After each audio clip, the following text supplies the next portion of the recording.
ಆತ್ಮೀಯ ವಿದ್ಯಾರ್ಥಿಗಳೇ, ಇಂದು ನಾವು ಅಧ್ಯಯನ ಮಾಡುತ್ತಿರುವಂತಹ ವಿಷಯ ಇತಿಹಾಸದ ಅರ್ಥ, ವ್ಯಾಖ್ಯಾನಗಳು, ಇತಿಹಾಸದ ಸ್ವರೂಪ ಹಾಗೂ ಇತಿಹಾಸದ ವ್ಯಾಪ್ತಿಯ ಕುರಿತು. ಇತಿಹಾಸ ಎಂಬ ಪದ ಆಂಗ್ಲ ಭಾಷೆಯಲ್ಲಿ ಹಿಸ್ಟ್ರಿ ಎಂದು ಕರೆಯಲ್ಪಡುವಂತಹ ಪದ. ಹಿಸ್ಟ್ರಿ ಈ ಪದವನ್ನು ಗ್ರೀಕ್ ಪದವಾದಂತಹ ಹಿಸ್ಟೋರಿಯಾದಿಂದ ಆಯ್ದುಕೊಳ್ಳಲಾಗಿದೆ. ಹಿಸ್ಟೋರಿಯಾ ಇದರ ಅರ್ಥ ವಿಚಾರಣೆ, ಸಂಶೋಧನೆ, ಪರಿಶೋಧನೆ, ಪರೀಕ್ಷಿಸುವುದು ಅಥವಾ ಮಾಹಿತಿಯನ್ನು ಸಂಗ್ರಹಿಸುವುದು ಎಂಬುವ ವಿವಿಧ ಅರ್ಥಗಳನ್ನು ಕೊಡುವಂತಹ ಪದ ಈ ಹಿಸ್ಟೋರಿಯಾ ಪದವಾಗಿದೆ. ಇತಿಹಾಸವನ್ನು ವಿಶಾಲಾರ್ಥವಾಗಿ ನಾವು ಅರ್ಥ ಮಾಡಿಕೊಳ್ಳಬೇಕಾದರೆ ಇತಿಹಾಸವು ಮಾನವನ ಕುಲದ ಉಗಮ, ಬೆಳವಣಿಗೆ ಹಾಗೂ ಈ ವಿಕಸನವೇನಿದೆ ಇದರ ವ್ಯವಸ್ಥಿತವಾದಂತಹ ದಾಖಲೆಯಾಗಿದೆ. In a broad sense, history is a systematic account of the origin and the development of a humankind ಎಂದು ಕರೆದಿರುವಂಥ. ಅದೇ ರೀತಿಯಲ್ಲಿ ಮುಂದಿನ ತಲೆಮಾರುಗಳು ನೆನಪಿಡಲಿಕ್ಕೆ ಮಹಾನ್ ವ್ಯಕ್ತಿಗಳ ಹಾಗೂ ಮಹತ್ವವಾದಂತಹ ಘಟನೆಗಳ ದಾಖಲೆಯೇ ಇತಿಹಾಸವಾಗಿದೆ. ಇತಿಹಾಸವನ್ನು ಮೊದಲು ವ್ಯಾಖ್ಯಾನಿಸಿರುವುದೇ ಗ್ರೀಕರು. ಇತಿಹಾಸಕ್ಕೆ ಒಂದು ವ್ಯವಸ್ಥಿತವಾದಂತಹ ಮತ್ತು ವೈಜ್ಞಾನಿಕವಾದಂತಹ ಅಧ್ಯಯನದ ನಿಲುವನ್ನು ನೀಡಿದವರು. ಹಾಗಾಗಿ ಗ್ರೀಕ್ ಇತಿಹಾಸಕಾರ ಹೆರೋಡಟಸ್, ಈತ ಗ್ರೀಕೋ ಪರ್ಷಿಯನ್ ವಾರ್ ಎಂಬ ಗ್ರಂಥವನ್ನು ಬರೆದವನು. ಈತನನ್ನು ಇತಿಹಾಸದ ಪಿತಾಮಹ ಎಂದು ಕರೆಯಲಾಗಿದೆ. ಅದೇ ರೀತಿಯಲ್ಲಿ ಥೂಸಿಡಿಡಸ್, ಈತ ಫೆಲೋಪೆನಿಷಿಯನ್ ವಾರ್ ಎಂಬ ಗ್ರಂಥವನ್ನು ಬರೆದ. ಈತ ಇತಿಹಾಸಕ್ಕೆ ವೈಜ್ಞಾನಿಕ ನಿಲುವನ್ನು ನೀಡಿದವ. ವೈಜ್ಞಾನಿಕ ವಿಧಾನದೊಂದಿಗೆ ಇತಿಹಾಸದ ಅಧ್ಯಯನವನ್ನು ಆರಂಭಿಸಿದವನು ಥೂಸಿಡಿಡಸ್. ಹಾಗಾಗಿ ಇತಿಹಾಸವನ್ನು ನಾವು ಅರ್ಥ ಮಾಡಿಕೊಳ್ಳಬೇಕಾದ ಈ ಇತಿಹಾಸವು ಮಾನವನ ಅಥವಾ ಮನುಕುಲದ ಪ್ರತಿಯೊಂದು ಘಟನೆಗಳನ್ನು ಅಧ್ಯಯನ ಮಾಡುವಂತಹ ವಿಷಯ. ಮಾನವ ಅಥವಾ ಮನುಕುಲದ ಪ್ರತಿಯೊಂದು ವಿಷಯವನ್ನು ಅಧ್ಯಯನ ಮಾಡುವಂತಹ ವಿಷಯವೇ ಇತಿಹಾಸವಾಗಿದೆ. ಮಾನವನ ಜೀವನವನ್ನು ವ್ಯವಸ್ಥಿತವಾಗಿ ವೈಜ್ಞಾನಿಕವಾಗಿ ಅಧ್ಯಯನ ಮಾಡುವಂತಹ ವಿಷಯವೇ ಇತಿಹಾಸ. ಮಾನವನ ಜೀವನವನ್ನು ವ್ಯವಸ್ಥಿತವಾಗಿ ಮತ್ತು ವೈಜ್ಞಾನಿಕವಾಗಿ ಅಧ್ಯಯನ ಮಾಡುವಂತಹದ್ದೇ ಇತಿಹಾಸ. History is a systematic and scientific study of a life of a Mankind. ಯಾಕೆಂದರೆ ನಾವು ಇತಿಹಾಸದಲ್ಲಿ ಮಾನವನಿಗೆ ಸಂಬಂಧಿಸಿದಂತಹ ಘಟನೆಗಳನ್ನು ಅಧ್ಯಯನ ಮಾಡುವುದು. ಸರಳ ಅರ್ಥದಲ್ಲಿ ನಾವು ಇತಿಹಾಸವನ್ನು ಅರ್ಥ ಮಾಡಿಕೊಳ್ಳಬೇಕಾದರೆ ಇತಿಹಾಸವು ಗತಕಾಲದ ಘಟನೆಗಳ ಅಧ್ಯಯನವಾಗಿದೆ. ಹಿಂದೆ ಗತಿಸಿದಂತಹ ಘಟನೆಗಳನ್ನು ಅಧ್ಯಯನ ಮಾಡುವಂತಹ ವಿಷಯವೇ ಇತಿಹಾಸವಾಗಿದೆ. ಇತಿಹಾಸದ ಒಂದು ಉದಾತ್ತವಾದಂತಹ ಅಥವಾ ಶ್ರೇಷ್ಠವಾದಂತಹ ವಿಷಯವೆಂದು ಪರಿಗಣಿಸುವುದು. ಇತಿಹಾಸವನ್ನು ಒಂದು ಉದಾತ್ತವಾದಂತಹ ಶ್ರೇಷ್ಠವಾದಂತಹ ವಿಷಯವೆಂದು ಪರಿಗಣಿಸಲಾಗಿರುವಂಥದ್ದು. ಇದರ ವಿಷಯ ವಸ್ತುವೇ ಗತಕಾಲದ ಮಾನವನ ಜೀವನ. ಇತಿಹಾಸದ ವಿಷಯ ವಸ್ತುವೇ ಏನಾಗಿದೆ? ಗತಕಾಲದ ಮಾನವನ ಜೀವನವಾಗಿರುವಂತಹದ್ದು. ಗತಕಾಲದ ಮಾನವ ತನ್ನ ಜೀವನದಲ್ಲಿ ಕೈಗೊಂಡಿರುವಂತಹ ಚಟುವಟಿಕೆಗಳೇನಿದ್ದಾವೆ, ಆತನ ಕಾರ್ಯಗಳೇನಿದ್ದಾವೆ, ಅವುಗಳ ಕುರಿತು ನಾವು ಇಲ್ಲಿ ಅಧ್ಯಯನವನ್ನು ಮಾಡುತ್ತೇವೆ. ಆದರೆ ಆ ಗತಕಾಲದ ಜೀವನವನ್ನು ನಾವು ಸರಿಯಾಗಿ ಪರೀಕ್ಷಿಸಿ ಆಕರ್ಷಕ ರೀತಿಯಲ್ಲಿ ಅದನ್ನು ವಿಶ್ಲೇಷಿಸಿ ಅಧ್ಯಯನ ಮಾಡುವಂತಹದ್ದೇ ಇತಿಹಾಸವಾಗಿದೆ. ಮಾನವನ ಜೀವನವನ್ನು ನಾವು ಪರೀಕ್ಷಿಸುವಂತಹದ್ದು ಮತ್ತು ಆಕರ್ಷಕ ರೀತಿಯಲ್ಲಿ ಅದನ್ನು ಏನು ಮಾಡುವುದು, ಪರಿಚಯಿಸುವಂತಹದ್ದೇ ಇತಿಹಾಸವಾಗಿದೆ. ಇದು ಹೆರೋಡಟಸ್ ಇತಿಹಾಸದ ಪಿತಾಮಹನ ಚಿತ್ರ ಹಾಗೂ ತುಸಿಡಿಡಸ್ ಇತಿಹಾಸಕ್ಕೆ ವೈಜ್ಞಾನಿಕ ನಿಲುವನ್ನು ನೀಡಿದವ. ಇತಿಹಾಸದ ವ್ಯಾಖ್ಯಾನಗಳಿಗೆ ನಾವು ಬಂದಾಗ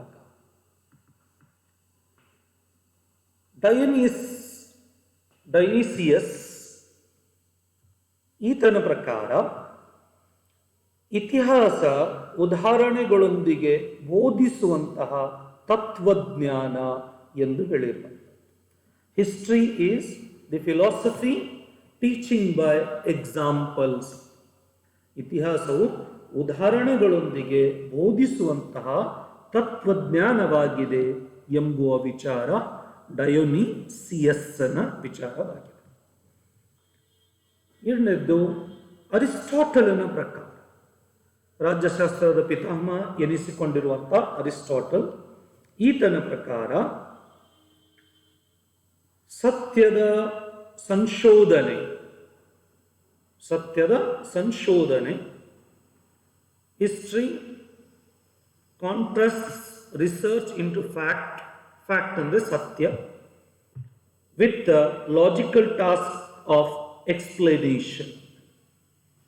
ಸತ್ಯಗಳ ಸಂಶೋಧನೆಗೆ ವ್ಯತಿರಿಕ್ತವಾಗಿರುವಂತಹ ವಿಷಯ ಹಾಗೂ ತಾರ್ಕಿಕ ಕಾರ್ಯದೊಂದಿಗೆ ವಿವರಿಸುವುದೇ ಇತಿಹಾಸ. ತಾರ್ಕಿಕ ಲಾಜಿಕಲ್ ಅದರೊಂದಿಗೆ ವಿವರಿಸುವಂತಹದ್ದೇ ಇತಿಹಾಸವಾಗಿದೆ ಎಂಬುದು ಅರಿಸ್ಟಾಟಲನ ಅಭಿಪ್ರಾಯವಾಗಿದೆ. ಅದೇ ರೀತಿಯಲ್ಲಿ ಪಾಲಿಬಿಯಸ್ ಮತ್ತು ತುಸಿಡಿಡಸ್ ಅವರ ಪ್ರಕಾರ ಗತಕಾಲದ ವಿಶಿಷ್ಟ ಮತ್ತು ಗಮನಾರ್ಹವಾದಂತಹ ಘಟನೆಗಳನ್ನು ಒಳಗೊಂಡಿರುವಂತಹದ್ದು ಹಾಗೂ ನೆನಪಿಟ್ಟುಕೊಳ್ಳಲು ಯೋಗ್ಯವಾದಂತಹ ವಿಷಯಗಳ ಕಥೆ ಇತಿಹಾಸವಾಗಿದೆ. History is a story of things worth of being remembered which includes only unique, significant and remarkable events of the past ಎಂದು. ಹಾಗಾಗಿ ಇಲ್ಲಿ ಗತಕಾಲದಲ್ಲಿ ಗತಿಸಿದಂತಹ ಘಟನೆಗಳನ್ನು ನಾವು ನೆನಪಿನಲ್ಲಿಟ್ಟುಕೊಳ್ಳಲಿಕ್ಕೆ ಯೋಗ್ಯವಾದ ವಿಷಯಗಳ ಕಥೆ ಇತಿಹಾಸವಾಗಿದೆ ಎಂಬುದೇ ಈ ಪಾಲಿಬಿಯಸ್ ಮತ್ತು ತುಸಿಡಿಡಸ್ನ ಅಭಿಪ್ರಾಯವಾಗಿದೆ. ಅದೇ ರೀತಿಯಲ್ಲಿ ಮುಂದುವರೆದು ನಾವು ನೋಡಿದಾಗ ಥಾಮಸ್ ಕಾರ್ಲೈಲ್ನ ಪ್ರಕಾರ history is the biography of a great men. ಇತಿಹಾಸವು ಮಹಾನ್ ವ್ಯಕ್ತಿಗಳ ಜೀವನ ಚರಿತ್ರೆಯಾಗಿದೆ ಎಂಬುವ ವಿಚಾರ ಥಾಮಸ್ ಕಾರ್ಲೈಲ್ನ ವಿಚಾರವಾಗಿದೆ. ಅದೇ ಅರ್ನಾಲ್ಡ್ ಟಯಾನ್ಬಿ ಅವರ ಪ್ರಕಾರ ಇತಿಹಾಸವು ಸಮಾಜದ ಜೀವನ ಚರಿತ್ರೆಯಾಗಿದೆ ಎಂಬುದು. History is the biography of a societies. ಯಾಕೆಂದರೆ ಮಾನವ ಸಮಾಜ ಜೀವಿಯಾಗಿ ನೆಲೆಸುವುದರಿಂದ, ಸಾಮಾಜಿಕ ಚಟುವಟಿಕೆಗಳಲ್ಲಿ ತೊಡಗಿಕೊಂಡಿರುವುದರಿಂದ, ಸಮಾಜದ ಮೇಲೆ ಆತನ ಪ್ರಭಾವ ಬೀರುವುದರಿಂದಾಗಿ ಆತನ ಜೀವನ ಚರಿತ್ರೆ ಆ ಸಮಾಜದ ಜೀವನ ಚರಿತ್ರೆಯಾಗುವಂತಹದ್ದು. ಹಾಗಾಗಿ history is the biography of societies ಎಂಬುವ ವಿಚಾರ ಈ ಅರ್ನಾಲ್ಡ್ ಟಯಾನ್ಬಿ ಅವರ ವಿಚಾರ. E.H. Carver, history is an unending dialogue between the past and the present ಎಂದು ಕರೆದಿರುವಂಥ ಇತಿಹಾಸವು ಗತಕಾಲ ಹಾಗೂ ವರ್ತಮಾನ ಕಾಲದ ನಡುವಿನ ಕೊನೆಯಿಲ್ಲದ ಸಂಭಾಷಣೆಯಾಗಿದೆ. ಇತಿಹಾಸವು ಗತಕಾಲದ ಅಂದರೆ ಹಿಂದಿನ ಕಾಲ ಹಾಗೂ ವರ್ತಮಾನ ಕಾಲದ ನಡುವಿನ ಕೊನೆಯಿಲ್ಲದ ಸಂಭಾಷಣೆ ಎಂಬುದು ಈ E.H. ಕಾರ್ ಅವರ ಅಭಿಪ್ರಾಯ. ಇದರ ಅರ್ಥ ಇತಿಹಾಸಕ್ಕೆ ಕೊನೆಯೇ ಇಲ್ಲ, ಏಕೆಂದರೆ ಪ್ರಸ್ತುತ ವರ್ತಮಾನ ಕಾಲವೇನಿದೆ ಅದು ಭವಿಷ್ಯತ್ ಕಾಲದಲ್ಲಿ ಮುಂದೆ ಇತಿಹಾಸ ಕಾಲವಾಗುವಂಥದ್ದು, ಗತಕಾಲವಾಗುವಂಥದ್ದು. ಹೀಗೆ ನಿರಂತರವಾಗಿ ಗತಕಾಲ ಮತ್ತು ವರ್ತಮಾನ ಕಾಲದ ನಡುವೆ ಕೊನೆಯಿಲ್ಲದಂತಹ ಸಂಭಾಷಣೆಯೇ ಇತಿಹಾಸವಾಗಿದೆ ಎಂಬುವ ವಿಚಾರ E.H. ಕಾರ್ ಅವರ ವಿಚಾರ. ಮುಂದೆ ಕಾರ್ಲ್ ಮಾರ್ಕ್ಸನ ಪ್ರಕಾರ, ಕಾರ್ಲ್ ಮಾರ್ಕ್ಸ್ ಸಮಾಜವಾದದ ಪಿತಾಮಹ. ಕಾರ್ಲ್ ಮಾರ್ಕ್ಸ್ ಆರ್ಥಿಕ ಇತಿಹಾಸಕ್ಕೆ ಒಂದು ಇತಿಹಾಸದ ಸಂಶೋಧನೆಯಲ್ಲಿ, ಇತಿಹಾಸ ಅಧ್ಯಯನದಲ್ಲಿ ಅರ್ಥವ್ಯವಸ್ಥೆ, ಆರ್ಥಿಕ ವ್ಯವಸ್ಥೆಯ ಕುರಿತು ಅಧ್ಯಯನ ಮಾಡಲಿಕ್ಕೆ ಹೆಚ್ಚು ಒತ್ತನ್ನು ನೀಡಿರುವಂತಹ ವ್ಯಕ್ತಿ. History is the struggle between haves and have knots ಎಂದು ಹೇಳಿರುವಂತಹ ಇತಿಹಾಸವು ಉಳ್ಳವರ ಮತ್ತು ಉಳ್ಳದೇ ಇರುವವರ ನಡುವಿನ ಸಂಘರ್ಷ ಅಥವಾ ಹೋರಾಟವಾಗಿದೆ ಎಂಬ ವಿಚಾರ. ಇಲ್ಲಿ ಉಳ್ಳವರು ಅಂದ್ರೆ ಶ್ರೀಮಂತರು, ಉಳ್ಳದೇ ಇರುವವರು ಅಂದ್ರೆ ಬಡವರು. ಇದರ ಅರ್ಥ ಇತಿಹಾಸ ಶ್ರೀಮಂತರ ಮತ್ತು ಬಡವರ ನಡುವಿನ ಸಂಘರ್ಷವಾಗಿದೆ. ಜಯನ್ ಸರ್ಕಾರ್, ಜದುನಾಥ್ ಸರ್ಕಾರ್ ಅವರ ಪ್ರಕಾರ ಎಲ್ಲ ವಿಜ್ಞಾನಕ್ಕೆ ಬುನಾದಿಯಾದ ಇತಿಹಾಸ ಕಲಾ, ವಿಜ್ಞಾನ ಹಾಗೂ ತತ್ವಜ್ಞಾನಕ್ಕಿಂತಲೂ ಮೇಲಾಗಿದೆ ಎಂಬುವ ವಿಚಾರ. History is higher than art, science and philosophy, for it is the foundation for all knowledge. ಎಲ್ಲ ಜ್ಞಾನಕ್ಕೆ ಬುನಾದಿಯಾಗಿರುವಂಥದ್ದು ಇತಿಹಾಸ. ಅದು ಕಲೆಯ ಜ್ಞಾನವಾಗಿರಲಿ, ಕಲಾಜ್ಞಾನವಾಗಿರಲಿ, ವಿಜ್ಞಾನದ ಜ್ಞಾನವಾಗಿರಲಿ ಮತ್ತು ತತ್ವಜ್ಞಾನದ ಜ್ಞಾನವಾಗಿರಲಿ, ಎಲ್ಲದಕ್ಕೂ ನೆಲೆಯಾಗಿರುವಂತಹದ್ದು, ಬುನಾದಿಯಾಗಿರುವುದು ಯಾವುದು ಅಂತ ಹೇಳಿದ್ರೆ ಅದು ಇತಿಹಾಸ ಎಂಬುವುದು ಜೆಎನ್ ಸರ್ಕಾರ್ ಅವರ ಅಭಿಪ್ರಾಯ. ಅದೇ ರೀತಿಯಲ್ಲಿ ಭಾರತದ ಪ್ರಥಮ ಪ್ರಧಾನಮಂತ್ರಿಯಾಗಿರುವಂತಹ Jawaharlal Nehru the discovery of India ಎಂಬ ಗ್ರಂಥವನ್ನು ಬರೆದವರು. ಇವರ ಪ್ರಕಾರ history is the story of a man from barbarism to civilisation ಅಂತ. It means from uncivilised to civilised life of a man ಅಂತ. ಇತಿಹಾಸವು ಅನಾಗರಿಕತೆಯಿಂದ ನಾಗರಿಕತೆಯವರೆಗಿನ ಮಾನವನ ಜೀವನದ ಕಥೆಯೇ ಇತಿಹಾಸವಾಗಿದೆ. ಅನಾಗರಿಕತೆಯಿಂದ ನಾಗರಿಕತೆಯವರೆಗಿನ ಮಾನವನ ಜೀವನದ ಕಥೆಯೇ ಇತಿಹಾಸವಾಗಿದೆ ಎಂಬುವುದು ಈ ಜವಾಹರ್ಲಾಲ್ ನೆಹರು ಅವರ ಅಭಿಪ್ರಾಯವಾಗಿದೆ. ಇಲ್ಲಿ ಅನಾಗರಿಕತೆಯ ಕಾಲ ಅಂತ ಹೇಳಿದ್ರೆ ಇದು ಶಿಲಾಯುಗದ ಕಾಲ. ಮಾನವನ ಉಗಮವೇನಾಗಿದೆ, ಆ ಉಗಮದ ಕಾಲವೇನಿದೆ, ನಾವು ಅದನ್ನು ಶಿಲಾಯುಗದ ಕಾಲ ಅಂತೇಳಿ ಕರಿತೇವೆ. ಅಂದ್ರೆ ಮಾನವ ಆ ಕಾಲದಲ್ಲಿ ಅನಾಗರಿಕನಾಗಿದ್ದ, ನಾಗರಿಕತೆಯ ಜ್ಞಾನ ಆತನಲ್ಲಿ ಇರಲಿಲ್ಲ. ಮುಂದೆ ಆತವೇನು ನಾಗರಿಕತೆಯವರೆಗೆ ಇದ್ದಾನೆ. ನಾವೆಲ್ಲ ನಾಗರಿಕರು ಅಂತೇಳಿ ನಮ್ಮನ್ನು ಕರೆದುಕೊಳ್ಳುವಂತಹದ್ದು. ನಮ್ಮವರೆಗೆ ಮುಂದೆ ಬರುವಂತಹ ಜನಾಂಗದ ಇತಿಹಾಸವೂ ಸಹ ಏನಾಗಿದೆ, ಇದು ಮಾನವನ ಜೀವನದ ಕಥೆಯಾಗಿದೆ ಎಂಬುವ ಅಭಿಪ್ರಾಯ ಜವಾಹರ್ಲಾಲ್ ನೆಹರು ಅವರ ಅಭಿಪ್ರಾಯ. ಪ್ರೊಫೆಸರ್ ವಿಲ್ಟನ್ ಅವರ ಪ್ರಕಾರ what memory is to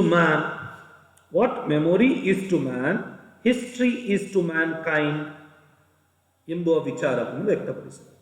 ಇದರ ಅರ್ಥ ಮನುಷ್ಯನಿಗೆ ಸ್ಮರಣ ಶಕ್ತಿ ಎಷ್ಟು ಮುಖ್ಯವೋ ಇತಿಹಾಸವು ಮನುಕುಲಕ್ಕೆ ಅಷ್ಟೇ ಮುಖ್ಯವಾಗಿದೆ. ಸ್ಮರಣ ಶಕ್ತಿ ಅಥವಾ ಸ್ಮರಣೆ ಎಂಬುವುದೇನಿದೆ, ಮೆಮೊರಿ ಎಂಬುವುದೇನಿದೆ, ಆ ಮನುಷ್ಯನ ಜೀವನದಲ್ಲಿ ಅದು ಎಷ್ಟು ಮುಖ್ಯವಾಗಿದೆಯೋ ಅಷ್ಟೇ ಮುಖ್ಯ ಮನುಕುಲಕ್ಕೆ ಇತಿಹಾಸವಾಗಿದೆ ಎಂಬುದು. A nation's past is like an individual's memory ಅಂತ. ಒಂದು ರಾಷ್ಟ್ರದ ಗತಕಾಲ ಅಂದ್ರೆ ಅರ್ಥ ಇಲ್ಲಿ ಇತಿಹಾಸ. ಒಂದು ರಾಷ್ಟ್ರದ ಗತಕಾಲವೇನಿದೆ ಅದು ಒಬ್ಬ ವ್ಯಕ್ತಿಯ ವೈಯಕ್ತಿಕವಾದಂತಹ ಸ್ಮರಣ ಶಕ್ತಿಯಾಗಿದೆ, ಸ್ಮರಣೆಯಾಗಿದೆ. ಮುಂದೆ ಬರೆದವರು ಹೇಳಿರುವಂಥದ್ದು if memory goes sanity goes with it ಅಂತ. If memory goes sanity also goes with it ಅಂದ್ರೆ ಅರ್ಥ ರಾಷ್ಟ್ರದ ಇತಿಹಾಸವು ವ್ಯಕ್ತಿಯ ವೈಯಕ್ತಿಕ ಸ್ಮರಣೆಯಾಗಿದೆ. ರಾಷ್ಟ್ರದ ಇತಿಹಾಸವು ವ್ಯಕ್ತಿಯ ವೈಯಕ್ತಿಕ ಸ್ಮರಣೆಯಾಗಿದೆ. ಸ್ಮರಣಾ ಶಕ್ತಿ ಹೋದರೆ ಅದರೊಂದಿಗೆ ಬುದ್ಧಿಶಕ್ತಿಯೂ ಸಹ ಹೋಗುವುದು ಎಂಬುದು. ಸ್ಮರಣ ಶಕ್ತಿ ಎಂಬುವುದೇನಿದೆ, ಸ್ಮರಣೆ ಎಂಬುದು ಮೆಮೊರಿ ಪವರ್ ಎಂಬುವುದೇನಿದೆ, ಆ ಮೆಮೊರಿಯನ್ನು ವ್ಯಕ್ತಿ ಮರೆತರೆ ಆ ಮೆಮೊರಿಯೊಂದಿಗೆ ಆತ ತನ್ನ ಹಿಂದಿನ ಜೀವನವನ್ನು ಮರೆಯುತ್ತಾನೆ. ಒಬ್ಬ ವ್ಯಕ್ತಿ, ನೀವು ಚಲನಚಿತ್ರದಲ್ಲಿ ಆಗಲಿ ಧಾರಾವಾಹಿಗಳಲ್ಲಿ ನೋಡಿರಬಹುದು, ಒಬ್ಬ ವ್ಯಕ್ತಿಯ ಆಕ್ಸಿಡೆಂಟ್ ಆಗ್ತದೆ, ತಲೆಗೆ ಏಟು ಬೀಳ್ತದೆ, ಆಸ್ಪತ್ರೆಯಲ್ಲಿ ಇರ್ತಾನೆ. ಆಸ್ಪತ್ರೆಯಲ್ಲಿ ಆತನಿಗೆ ಎಚ್ಚರವಾದ ನಂತರ ಆತ ಮೊದಲು ನಾನು ಎಲ್ಲಿದ್ದೇನೆ, ನಾನು ಯಾರು ಅಂತೇಳಿ ಅವನು ಪ್ರಶ್ನೆ ಕೇಳಲಿಕ್ಕೆ ಸ್ಟಾರ್ಟ್ ಮಾಡಿದ ಅಂತ ಹೇಳಿದ್ರೆ ಅರ್ಥ ಆತ ತನ್ನ ಮೆಮೊರಿಯನ್ನು ಕಳೆದುಕೊಂಡ. He lost his memory. ಯಾವಾಗ ವ್ಯಕ್ತಿ ತನ್ನ ಸ್ಮರಣ ಶಕ್ತಿಯನ್ನು ಕಳೆದುಕೊಳ್ತಾನೆ, ಅದರೊಂದಿಗೆ ಆತ ತನ್ನ ಹಿಂದಿನ ಜೀವನವೆಲ್ಲವನ್ನು ಮರೆತು ಬಿಡ್ತಾನೆ.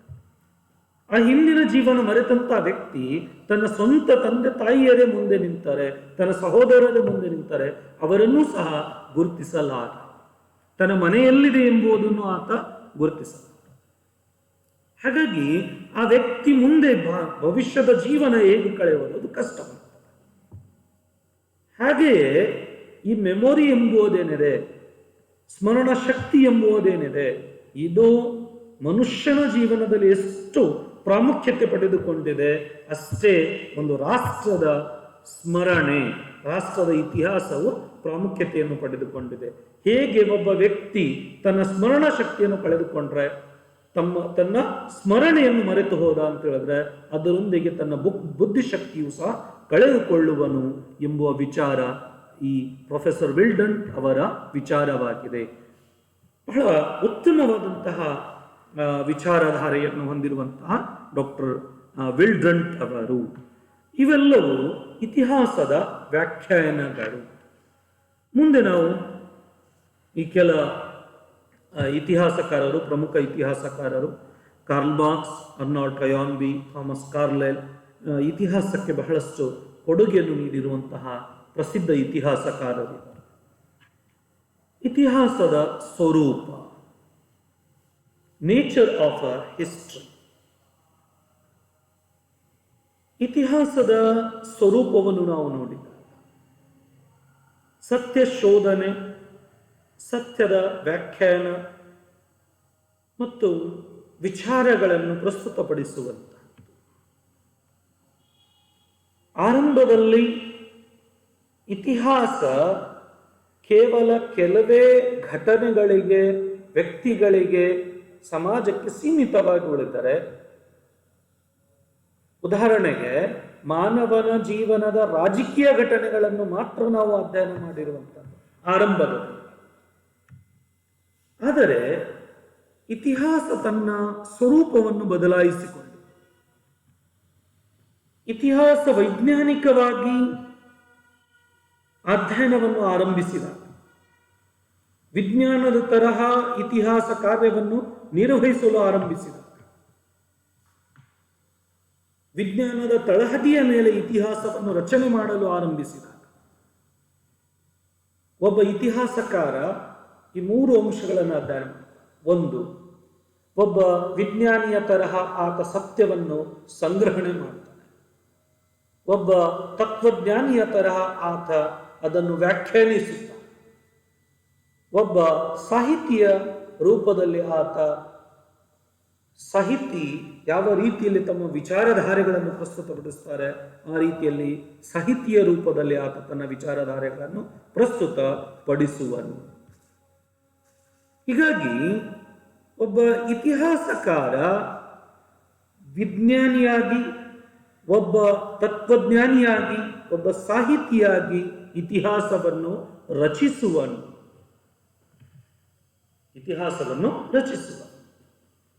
ಜೆ.ಬಿ. ಬ್ಯೂರಿ ಅವರ ಪ್ರಕಾರ history is a science, no less no more ಅಂತ. ಇತಿಹಾಸವು ವಿಜ್ಞಾನ ಆಗಿದೆ, ಹೆಚ್ಚು ಅಲ್ಲ ಕಡಿಮೆಯೂ ಅಲ್ಲ. ಏಕೆಂದರೆ ಇತಿಹಾಸವು ಗತಕಾಲದ ಘಟನೆಗಳನ್ನು ವೈಜ್ಞಾನಿಕವಾಗಿ ಅಧ್ಯಯನವನ್ನು ಮಾಡುತ್ತದೆ. ಯಾವುದೇ ಒಂದು ಘಟನೆ ಜರುಗಿದೆ, ಉದಾಹರಣೆಗೆ ಪ್ರಥಮ ಜಾಗತಿಕ ಮಹಾಯುದ್ಧ ಜರುಗಿತು.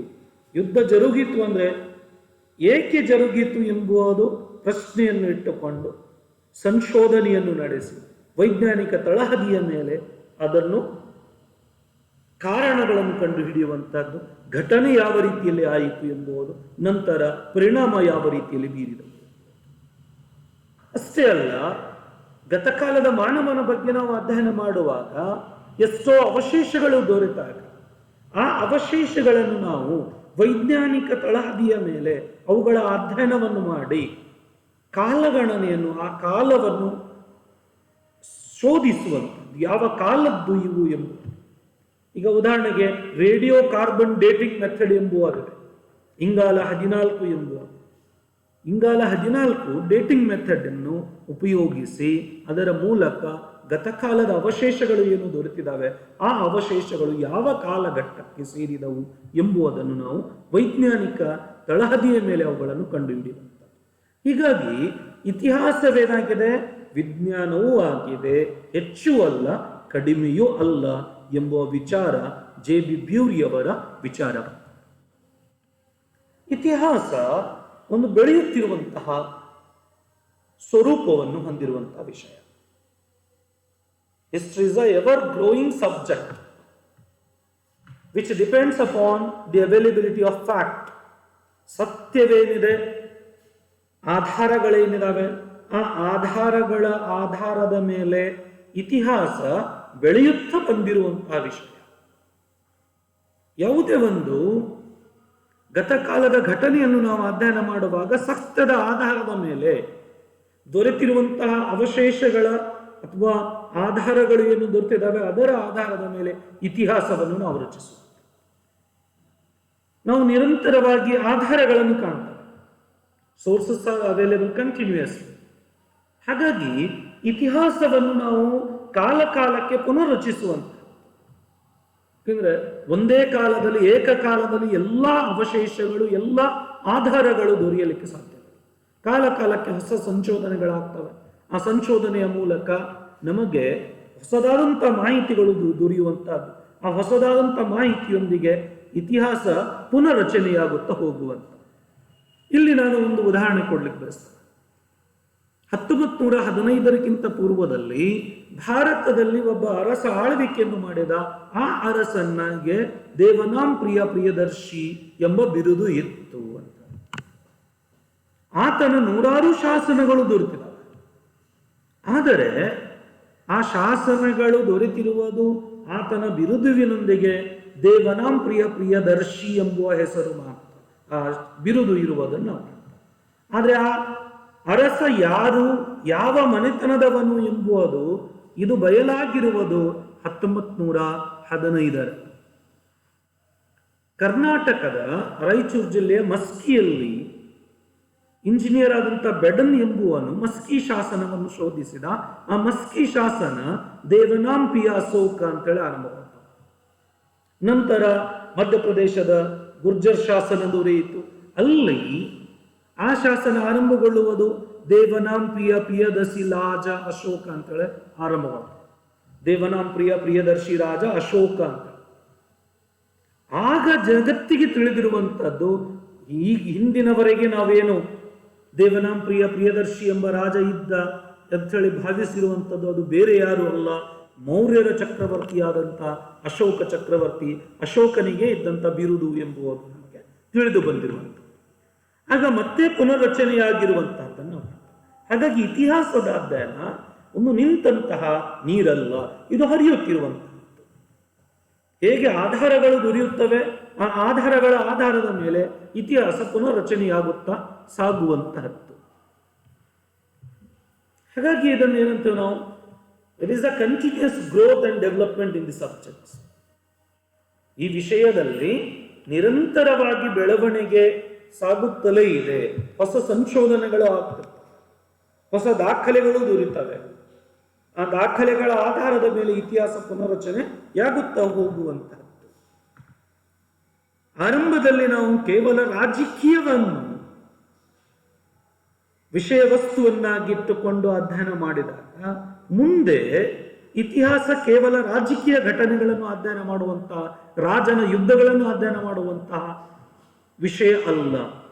ಇದು ಮಾನವನಿಗೆ ಸಂಬಂಧಿಸಿದಂತಹ ಪ್ರತಿಯೊಂದು ಚಟುವಟಿಕೆಗಳನ್ನು ಅಧ್ಯಯನ ಮಾಡುವಂತಹ ವಿಷಯ ಎಂಬುದಾಗಿ ಇತಿಹಾಸದ ಈ ಸ್ವರೂಪ ಬದಲಾವಣೆಯ ಮಾರ್ಕ್ಸಿಸ್ಟ್ ಇತಿಹಾಸಕಾರ, ಸಮಾಜವಾದಿ ಧೋರಣೆಯನ್ನು ಹೊಂದಿರುವಂತಹ ಇತಿಹಾಸಕಾರ ಹೇಗೆ ಮಾನವನ ಬೆಳವಣಿಗೆಯಾಯಿತು, ಆ ಮಾನವನ ಬೆಳವಣಿಗೆಯೊಂದಿಗೆ ತಂತ್ರಜ್ಞಾನದ ಬೆಳವಣಿಗೆಯೊಂದಿಗೆ ಬದಲಾವಣೆಗಳಾದವು. ಆ ಬದಲಾವಣೆಗಳು ಸ್ವರೂಪದ ಬದಲಾವಣೆ, ಮಾನವನ ಜೀವನದಲ್ಲಿ ಏನು ಬದಲಾವಣೆಗಳಾದವು ಆ ಬದಲಾವಣೆಗಳೆಲ್ಲವನ್ನು ಅಧ್ಯಯನ ಮಾಡಲಿಕ್ಕೆ ನಾವು ಆರಂಭ ಮಾಡಿರುವಂತಹದ್ದು ವಿಶೇಷವಾಗಿ ಮಾನವನಿಗೆ ಸಂಬಂಧಿಸಿದಂತ ಆತನ ಆರ್ಥಿಕ ಚಟುವಟಿಕೆಗಳು.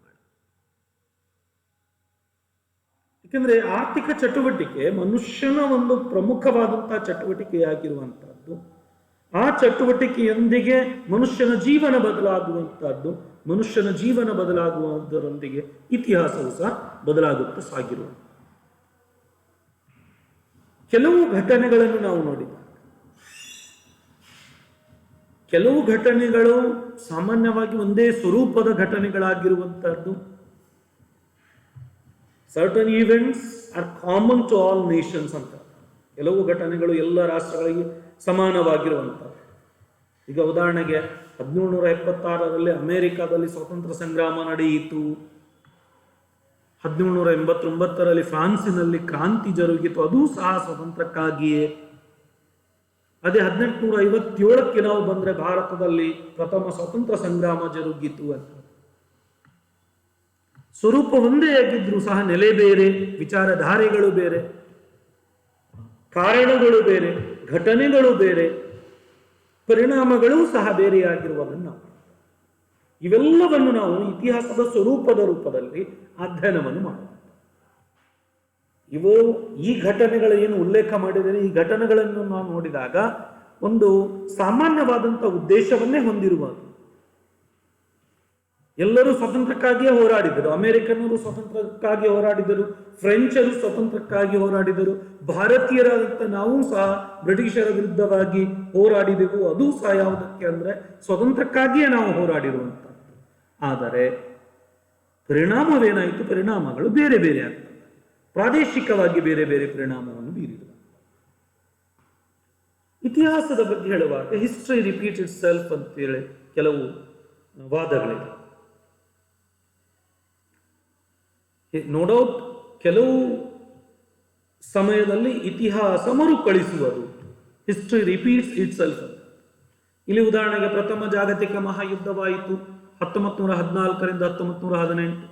ನಂತರ ಮತ್ತೆ ದ್ವಿತೀಯ ಜಾಗತಿಕ ಮಹಾಯುದ್ಧವಾಯಿತು 1939ರಿಂದ 1945.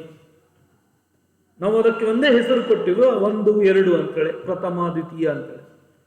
ಯುದ್ಧಗಳೇ ಆದವು ಅಂತೇಳಿ. ಆದರೆ ಅದು ಹಿಸ್ಟ್ರಿ ರಿಪೀಟ್ ಅಂತ ಹೇಳುವುದಕ್ಕಿಂತ ಪ್ರದೇಶಗಳು ಬೇರೆಯಾಗಿದ್ದವು, ಕಾರಣಗಳು ಬೇರೆಯಾಗಿದ್ದವು, ಪರಿಣಾಮಗಳು ಬೇರೆಯಾಗಿದ್ದವು.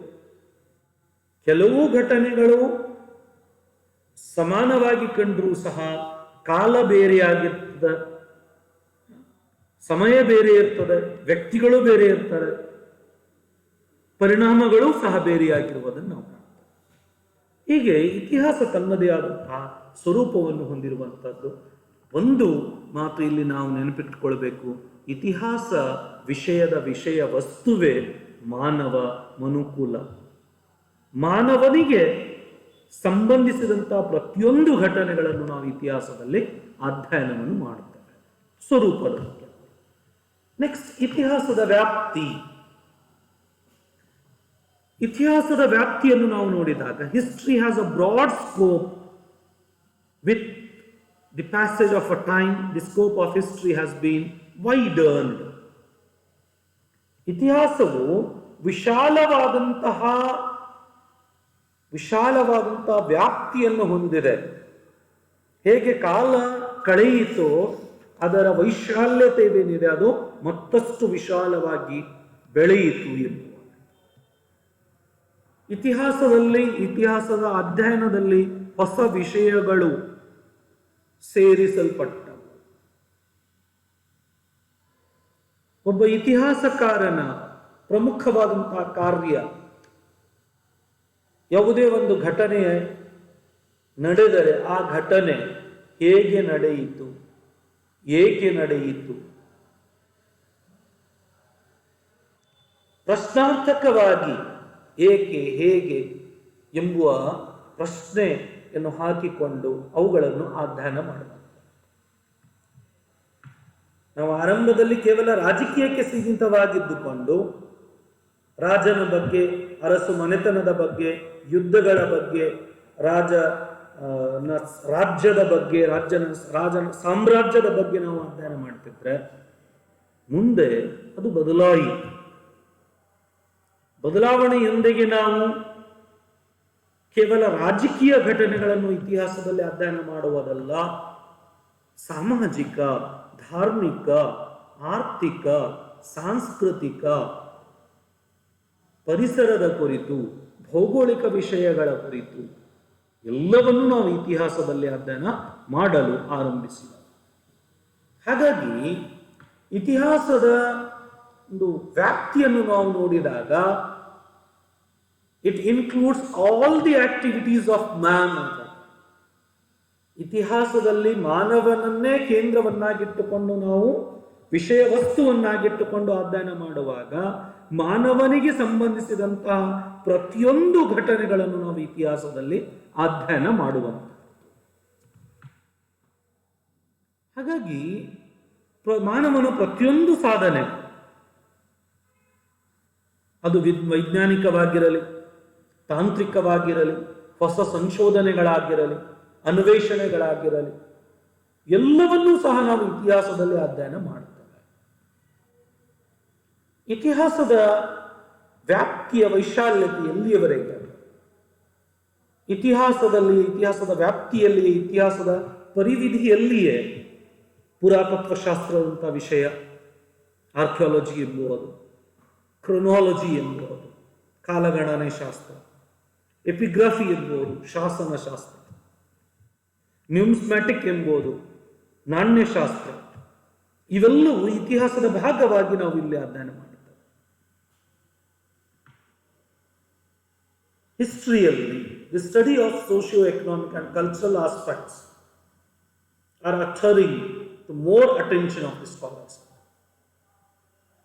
ಪ್ರಸ್ತುತ ದಿನಮಾನದಲ್ಲಿ ನಾವು ಇತಿಹಾಸವನ್ನು ನಾವು ನೋಡಿದಾಗ ನಾವು ರಾಜಕೀಯವನ್ನು ಒಂದು ಬದಿಯಲ್ಲಿಟ್ಟು ರಾಜಕೀಯವನ್ನು ಸಂಕ್ಷಿಪ್ತವಾಗಿ ಅಧ್ಯಯನ ಮಾಡಿ ವಿಶಾಲಾರ್ಥವನ್ನು ಕೊಡುವಂತಹ ಮಾನವನ ಸಾಮಾಜಿಕ ಚಟುವಟಿಕೆಗಳು, ಆರ್ಥಿಕ ಚಟುವಟಿಕೆಗಳು, ಸಾಂಸ್ಕೃತಿಕ ಚಟುವಟಿಕೆಗಳು, ಇವುಗಳಿಗೆ ಹೆಚ್ಚಿಗೆ ಒತ್ತು ಕೊಟ್ಟು ನಾವು ಇಂದು ಅಧ್ಯಯನವನ್ನು ಮಾಡ್ತೇವೆ. ಕೇವಲ ರಾಜ ಯುದ್ಧ ಏನು ಮಾಡಿದ, ಎಷ್ಟು ಯುದ್ಧ ಮಾಡಿದಾನೆ, ಯಾರನ್ನು ಸೋಲಿಸಿದಾನೆ, ಆತನ ಅರಸು ಮನೆತನದ ಬಗ್ಗೆ ಅಷ್ಟೇ ನಾವು ಸೀಮಿತವಾಗಿ ಉಳಿಯದೆ ಸಾಮಾಜಿಕ, ಆರ್ಥಿಕ, ಸಾಂಸ್ಕೃತಿಕ ಕ್ಷೇತ್ರಗಳಲ್ಲಿ ನಾವು ಅಧ್ಯಯನವನ್ನು ಮಾಡುತ್ತಿದ್ದೇವೆ.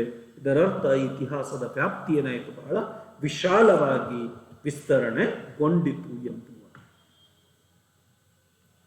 ಇಲ್ಲಿ ಇತಿಹಾಸ ಎಂಬುವುದು ಕೇವಲ ಒಂದು ಸಣ್ಣ ಪ್ರದೇಶಕ್ಕೆ ಸೀಮಿತ, ಉದಾಹರಣೆಗೆ ಒಂದು ಗ್ರಾಮ, ತಾಲೂಕು, ಜಿಲ್ಲೆ, ರಾಜ್ಯ ಸೀಮಿತವಾಗಿ ಉಳಿಯುತ್ತೆ. ಇತಿಹಾಸ ವಿಶಾಲವಾಗಿ ಇಡೀ ಜಗತ್ತಿನ ಬಗ್ಗೆ, ಜಗತ್ತಿನ ಮಾನವನ ಬಗ್ಗೆ ನಾವು ಅಧ್ಯಯನ ಮಾಡುವಂತ. ಹಾಗಾಗಿ ಇತಿಹಾಸ ಎಲ್ಲಿಂದ ಎಲ್ಲಿಯವರೆಗೆ ಅಂತ ಹೇಳಿದ್ರೆ, ಮೊದಲು ಜಗತ್ತು ತೆಗೆದುಕೊಂಡು, ಎರಡನೇದ್ದು ಖಂಡ, ಉದಾಹರಣೆಗೆ ಯುರೋಪ್ ಖಂಡ, ಏಷ್ಯಾ ಖಂಡ, ಆ ಖಂಡದಲ್ಲಿರುವಂತಹ ರಾಷ್ಟ್ರಗಳು, ಆ ರಾಷ್ಟ್ರಗಳಲ್ಲಿರುವಂತಹ ರಾಜ್ಯಗಳು, ರಾಜ್ಯಗಳಲ್ಲಿರುವಂತಹ ಜಿಲ್ಲೆಗಳು, ಜಿಲ್ಲೆಗಳಲ್ಲಿರುವಂತಹ ತಾಲೂಕುಗಳು, ತಾಲೂಕುಗಳಲ್ಲಿರುವಂತಹ ಗ್ರಾಮಗಳು, ಇವೆಲ್ಲವನ್ನು ನಾವು ಇತಿಹಾಸದಲ್ಲಿ ಅಧ್ಯಯನ ಮಾಡುತ್ತೇವೆ. ಉದಾಹರಣೆಗೆ ಭಾರತದ ಇತಿಹಾಸವನ್ನು ನಾವು ಅಧ್ಯಯನ ಮಾಡ್ತಿದ್ದೇವೆ, ಜೊತೆಗೆ ಕರ್ನಾಟಕದ ಇತಿಹಾಸವನ್ನು ನಾವು ಅಧ್ಯಯನ ಮಾಡ್ತೇವೆ. ಕರ್ನಾಟಕದ ಇತಿಹಾಸದಲ್ಲಿ ನಾವು ಯಾವ ಜಿಲ್ಲೆಯಲ್ಲಿ ನೆಲೆಸಿದ್ದೇವೆ, ಗದಗ ಜಿಲ್ಲೆ ಅಂದರೆ ಗದಗ ಜಿಲ್ಲೆಯ ಇತಿಹಾಸವನ್ನು ಅಧ್ಯಯನ ಮಾಡ್ತೇವೆ. ನಾವು ಇಂದು ನರಗುಂದದಲ್ಲಿ ಇದ್ದೇವೆ ಅಂತ ಹೇಳಿದ್ರೆ ನರಗುಂದದ ಸ್ಥಳೀಯ ಇತಿಹಾಸವನ್ನು ನಾವು ಅಧ್ಯಯನ ಮಾಡ್ತೇವೆ. ಈ ರೀತಿಯಲ್ಲಿ ಇತಿಹಾಸ ಕೇವಲ ಒಂದು ನೆಲೆಗೆ ಮಾತ್ರ ಸೀಮಿತವಾಗಿ ಉಳಿಯದೆ ವ್ಯಾಪ್ತಿಯಲ್ಲಿ ನಾವು ನೋಡಿದಾಗ ಜಗತ್ತಿನ ವ್ಯಾಪ್ತಿ ಇದು ಒಳಗೊಂಡಿದೆ.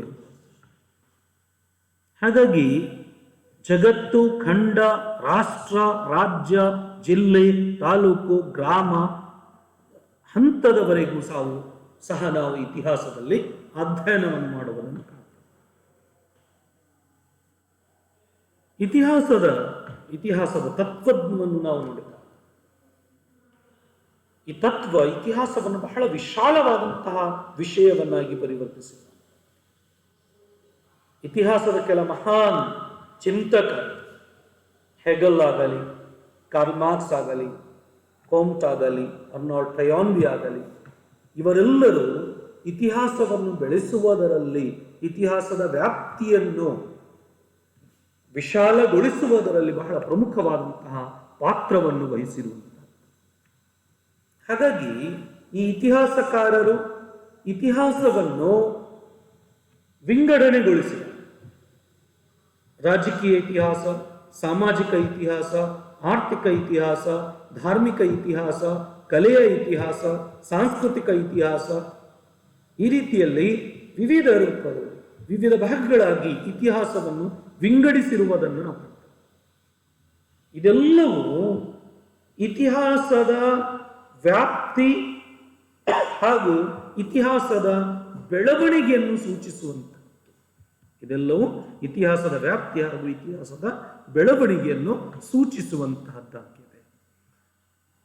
ವಿದ್ಯಾರ್ಥಿಗಳೇ, ಈಗಿನವರೆಗೆ ನಾವು ಇತಿಹಾಸದ ಅರ್ಥ, ಇತಿಹಾಸದ ವ್ಯಾಖ್ಯಾನಗಳು, ಇತಿಹಾಸದ ಸ್ವರೂಪ ಮತ್ತು ಇತಿಹಾಸದ ವ್ಯಾಪ್ತಿಯ ಕುರಿತು ಅಧ್ಯಯನ ಮಾಡಿದೆವು. Thank you.